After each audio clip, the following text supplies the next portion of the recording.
Olá, eu sou Douglas Rainho, idealizador do blog Perdido em Pensamentos. E na edição número 11 do Perdido em Perguntas, vamos responder algumas perguntas dos nossos leitores.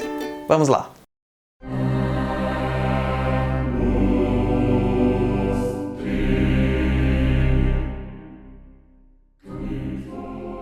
Enviada pela EGM. Ela pediu para não revelar o nome dela, mas as siglas são EGM. Então vamos lá. Fiz uma oferenda para Maria Padilha, para ela trazer o rapaz que eu gosto para mim. Como eu sei que ela aceitou a oferenda e que funcionou? EGM, eu vou dizer uma coisa para você. Você não saberá, porque isso não é uma prática de Umbanda. Isso é o que nós chamamos de amarração amorosa. Quando você força alguém a gostar de você, você está exercendo um delito no ponto de vista espiritual, porque você está interferindo no livre-arbítrio das pessoas. Então imagine só, você gostando de alguém sendo obrigado a gostar de outra pessoa. E essa magia funcionando por muitos e muitos anos. E de repente você se insatisfaz com aquela situação, mas não consegue se livrar daquilo. Isto é uma amarração amorosa e não deve ser feita. Vou deixar um link aqui na descrição do vídeo falando sobre a amarração amorosa e o porquê ela não deve ser feita. Então, se você fez já essa amarração, desfaça, tá certo? Quem te ensinou a fazer a amarração possivelmente ganhou muito dinheiro com isso. E isso acaba gerando uma questão mercadológica. Você acaba gerando uma questão de trocar dinheiro por mexer com o livre-arbítrio dos outros. Isto não é Umbanda. Isto é magia negra. Pergunta número 2, de Patrícia Barros. Olá, fui a um centro de Umbanda e a entidade disse para mim que eu tinha mironga. O que é mironga? Mironga pode ser várias coisas, Patrícia. Ela pode designar desde um feitiço, um encantamento, um ponto firmado por uma entidade. Ela pode dizer que você tem feitiço ou que você tem axé, que você tem mironga, quer dizer que você pode trabalhar mediunicamente, ou pode ser simplesmente uma comida, que é um pudim de pão chamado mironga. Mas, nesse caso específico, eu acredito que a entidade quis dizer que você tem uma certa sensibilidade mediúnica, ou seja, que você faz parte do povo de terreiro, que você tem uma mediunidade a ser desenvolvida.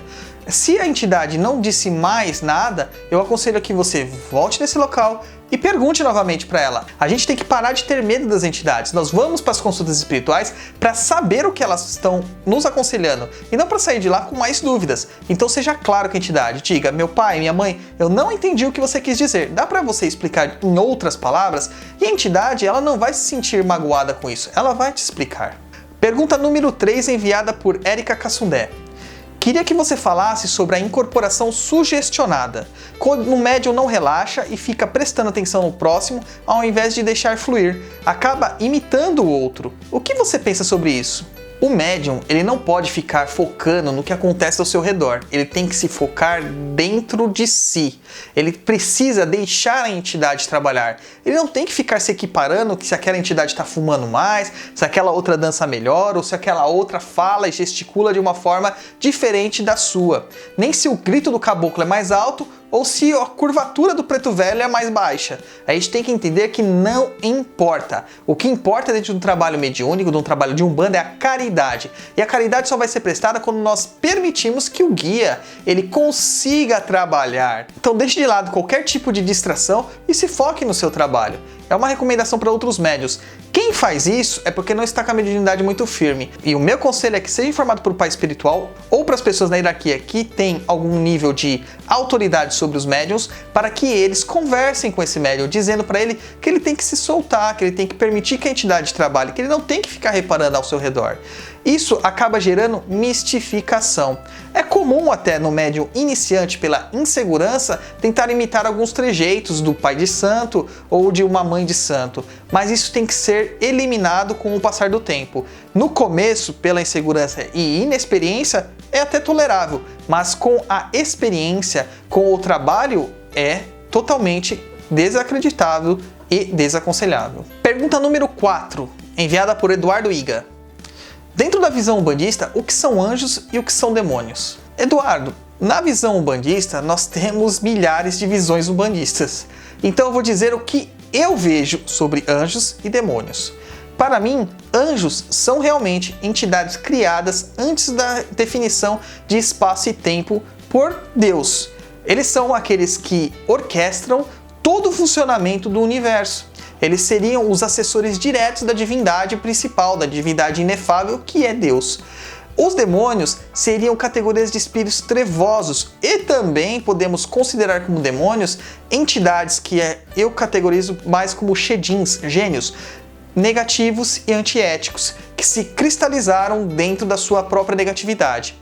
A figura muito conhecida como demônio, que a gente fala, né, o diabo, o Satã, a Satanás e outros mais, eu considero ele não como uma entidade em si, mas sim como um cargo. Eu vejo que vários espíritos muito densos, muito trevosos, passaram por essa experiência e acabaram assumindo este manto como Satanás, mas não uma entidade, porque tudo na espiritualidade evolui. Hoje eu posso cair, mas eu tenho que aprender com isso, evoluir moralmente, evoluir intelectualmente e eu posso sair dessa situação, senão Deus seria injusto. Deus seria muito injusto se não nos permitisse sair das situações degradantes a quais nos colocamos. Então a figura de Satanás ou Lúcifer, eu acredito que seja mais um cargo e não exatamente uma entidade. Assim como para todos os demais demônios, que a gente tem vários tipos de nomes aí, que o povo fica brincando de Goécia e depois fica com medinho de sair da cama para ir tomar água na cozinha. Mas a gente tem que tomar muito cuidado, tá certo? De qualquer forma, demônios são figuras negativas e anjos são figuras positivas, entre aspas. Eles têm funções específicas. Um anjo ele não está preocupado com o ser humano em si, ele está preocupado com a humanidade, tá certo? Claro que a gente excetua aí a questão do anjo da guarda. O anjo da guarda é um anjo que está realmente preocupado com você e com o seu desenvolvimento pessoal. Lembrando que aqueles que firmam o anjo da guarda devem pedir para ele e dar a permissão para que ele atue na sua vida, pois ele não vai interferir no seu livre-arbítrio. Pergunta número 5, enviada por Elisângela Montealbano. Eu tenho muitas dúvidas sobre a queima e a forma de chama das velas, mas nunca encontrei resposta. Poderia falar sobre? Elisângela, alguns povos até trabalham com a interpretação das chamas das velas e até mesmo do derretimento da cera das velas.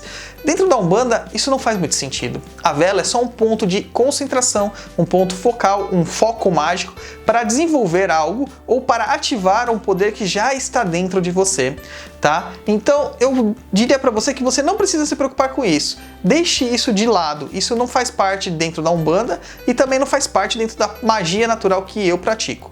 A questão é que se você está vendo muita imagem, talvez você tenha alguma sensibilidade em relação a oráculos. Talvez fosse interessante você trabalhar com algum tipo de oráculo, seja o tarô, o baralho cigano ou mesmo as runas. E quem sabe até alguns oráculos um pouco mais subjetivos, que é o caso da borra de café, o caso da leitura de folhas e outras coisas mais, tá certo? Mas não se preocupe com as questões das velas. As chamas às vezes queimam de uma forma diferente, maior ou menor, e a vela derrete de uma forma diferente, ou às vezes nem sobra a parafina da vela, mas isso se deve muito mais à qualidade da parafina e do pavio e também à vazão de ar que está no lugar, do que propriamente dita uma questão de mironga ou demanda, tá certo? Não se preocupe, deixe lá a vela acesa, analise, lógico, o lugar que você vai pôr a vela para que aquilo não queime a sua casa. Mantenha-se sempre focada que as velas trabalham com fogo e o fogo é algo perigoso e acenda sua vela com fé, é isso que importa, tá certo? Então é isso aí, respondemos aqui o Perdido em Perguntas número 11 e eu vou convidar vocês a enviarem mais perguntas pra gente. Entra lá no nosso blog www.perdidoempensamentos.com, lá no nosso formulário de contato e envie sua dúvida falando que você quer que a gente responda ela aqui no Perdido em Perguntas. Ou você também pode enviar um e-mail para contato@perdido.co. Tá certo? Que eu vou receber também e vou responder sua dúvida no próximo programa. Se você gostou desse vídeo, curte aí, comente e compartilha. Quando vocês curtem, comentem e compartilham, a gente sobe nas pesquisas do YouTube e do Google. Fica mais fácil as pessoas acharem esses vídeos. Se serviu para você, pode servir para o irmão de vocês também. Tá certo? Meu muito obrigado a todos e até mais.